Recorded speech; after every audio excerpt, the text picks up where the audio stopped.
So, with the Crimson Tide starting fall camp yesterday, we were greeted with an article that was incredibly refreshing to read and awesome news for the Crimson Tide offense, as Trey Sanders is out of a no contact jersey as of yesterday, and we need to talk about what this means and why this is such a big deal for the Alabama Crimson Tide offense, and you don't want to miss it. But before we do, as always, y'all know the drill. I want to hear from y'all. Hop down in the comments. Let me know what you're thinking Trey Sanders is going to do this year. He is an individual that had a lot of expectations coming into Alabama. Before he got there, he tweeted that he was going to win the Heisman, and he has all the ability in the world. A former 5-star running back, a former top 10 player in high school football out of IMG. So I'm really interested to hear what y'all's expectations for Trey Sanders are this season. Hop down in the comments, let me know. If you haven't already, go ahead and subscribe, hit that bell notification, but let's jump straight into this. Trey Sanders, like I said, is a former top 10 player in high school football, a 5-star running back, and he is phenomenally talented. Coming to the Alabama Crimson Tide via IMG in the class of 2019,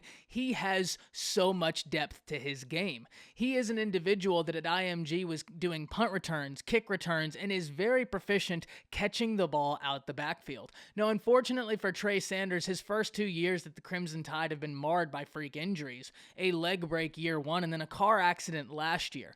But reports came out yesterday evening that Trey Sanders was one of the individuals not spotted in a non-contact jersey as the first day of fall camp opened up for the Crimson Tide, and that is a big deal. And I know what you're thinking, but the Alabama Crimson Tide running back room was already loaded absent Trey Sanders. Isn't this just the cherry on top rather than a big deal? And you're right, this is a cherry on top, but I want to talk about why I believe this is actually a big deal. Because as talented as the Crimson Tide running back room is, there's one thing in that room that may be missing and that Trey Sanders can instantly do because he is incredibly proficient at it. And in order to talk about that, we have to talk about what it is Najee Harris did for this offense. And Najee was a do-it-all for this offense. He was an incredible running back, but also a deadly receiver out the backfield. That ability kept defenses off balance because Najee could do it all. The Crimson Tide are in a position where they're looking for an individual to be a threat out the backfield. There's a reason why they were moving Keelan Robinson around, because they wanted to get him involved. He was that talented. Now he's transferred, and it's not a big deal. The Crimson Tide still have, in my opinion, the deepest running back room in all of college football, top to bottom. 3 former 5-stars, all guys top 10 running backs in the nation, all guys 4-star, ESPN 300 recruits. We can go on and on and on talking about how loaded that running back room is. But for as much talent as in the room, it is always good to have a guy that you can look to be that guy that's the change of pace, or if you need to get the ball to a running back out the backfield, Trey Sanders can absolutely do that, and he can add a layer to this offense that makes it even more challenging for defenses to stop it. And remember, even though I've been on record saying that this Alabama offense I think is going to be very, very explosive, it is going to take some time. A lot of guys are new in this offense, and so we need to expect a few growing pains. And even though I think there will be growing pains, I don't think it will be growing pains to the degree that some people may expect because of the talent still on roster.